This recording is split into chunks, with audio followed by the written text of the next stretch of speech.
Alright, Pistons fans, so it appears that it's that time of the month again where the Grant rumors come back up, the trade rumors that tends to come out frequently, at least once a month. And before I even talk about these new rumors, I'm just going to say that, Troy Weaver has said in the past that when it comes to Grant trade rumors, don't believe them. He laid it out for all Pistons fans. This is the plan when it comes to Grant. We will keep him unless we are blown away by a deal. And if we are blown away by that deal, we will trade him. So put the image on the screen right now. It says, the Atlanta Hawks are interested in Jerami Grant ahead of the 2022 NBA draft via Mark Stein. So my thing with Atlanta is that, we've seen them before. The Hawks are one of those teams who was on the list last year when it came to teams that were interested in adding him before the trade deadline. And I think the Atlanta Hawks are all talk. I don't think they're serious at all.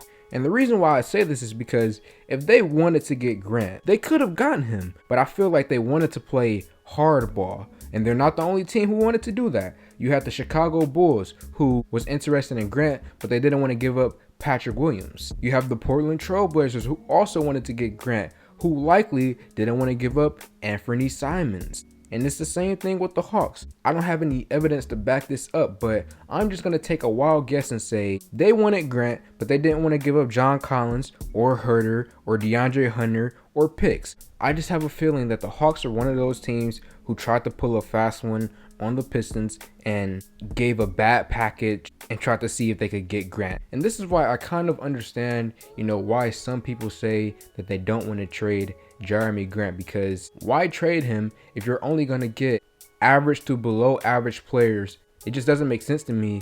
Why would you pull the trigger on a deal like that? The only question that I have is that, if you don't want to trade Grant, are we going to keep him and let him walk? Because his contract is coming up.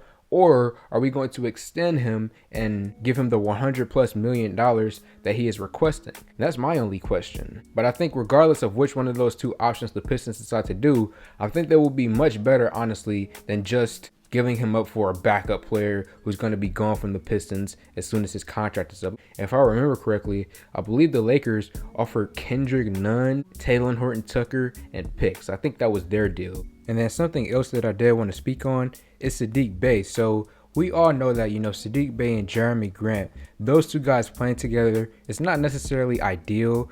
Towards the end of last season, they kind of got it to work a little bit before the Pistons decided to completely shut Grant down for the year. But I just wonder, will we ever see peak Saddiq Bey if Grant is on the roster as well? Because the issue with Grant is that, he tends to play isolation basketball once he gets it low in the post.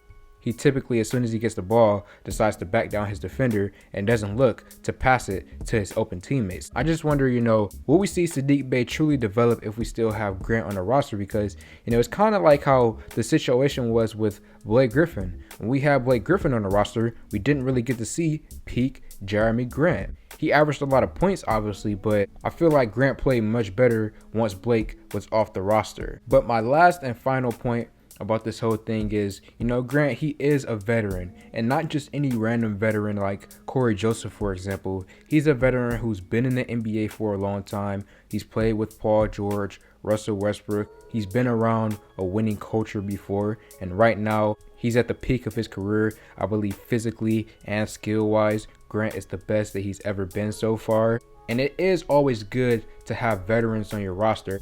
And not just measly veterans who haven't been there and done that. Veterans who have actually accomplished things in the NBA. So I will say that is one point why I kind of lean towards keeping Grant. But that's basically everything, Pistons fans. Let me know your thoughts in the comment section below. I'm not buying this Atlanta Hawks thing because I just feel like if they really were about their business, they would have gotten this deal done last season. But Pistons fans, let me know your thoughts in the comment section below. Like this video, comment on this video, share this video. Thank y'all for 5K, and I'm out.